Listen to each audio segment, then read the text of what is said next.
రాజకీయాల్లో లేని అబ్బాయి గురించి ఇష్టం వచ్చినట్టు మాట్లాడి బజారుకి ఈడ్చకండి అంటున్నారు. కరీంనగర్లో పోయి ఏ గలీని అడిగినా, మంకమ్మ తోట నుండి కోతిరాంపూర్కు పోయి, రేణికుంట్ల నుండి గుండ్లపల్లి వరకు పోయినా, ఎక్కడ పోయినా కూడా బండి సంజయ్ దగ్గరికి పోవాలంటే ముందు బండి సాయి భగీరథ్ దగ్గరికే పోవాలి.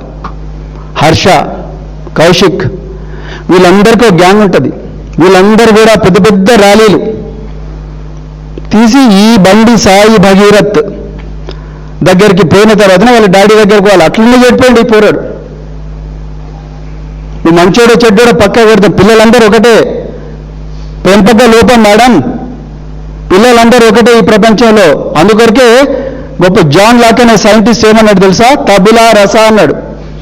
ఎంప్టీ మైండ్ పిల్లల్ని పెంచే విధానంలో ఉంటుంది.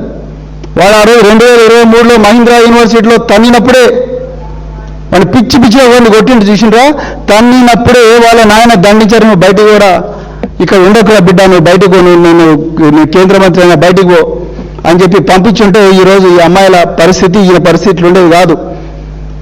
రాజకీయాల్లో లేని పిల్లగాన్ని రాజకీయాల్లోకి లేకపోవడమా? ఎట్లా మాట్లాడుతున్నారు మీరు? ఆ అమ్మాయి బాధ అర్థం చేసుకోవడానికి ప్రయత్నం చేయడం లేదు మీరు.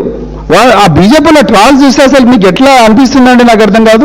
బీఆర్ఎస్ హత్యించామంటారు అంటే మీకు బీజేపీ వాడు, అదేవిధంగా కాంగ్రెస్ వాడు మీకు స్క్రిప్ట్ రాసిస్తున్నారు, మీరు మరో మనిషిలాగా మాట్లాడుతున్నారు కవిత గారు.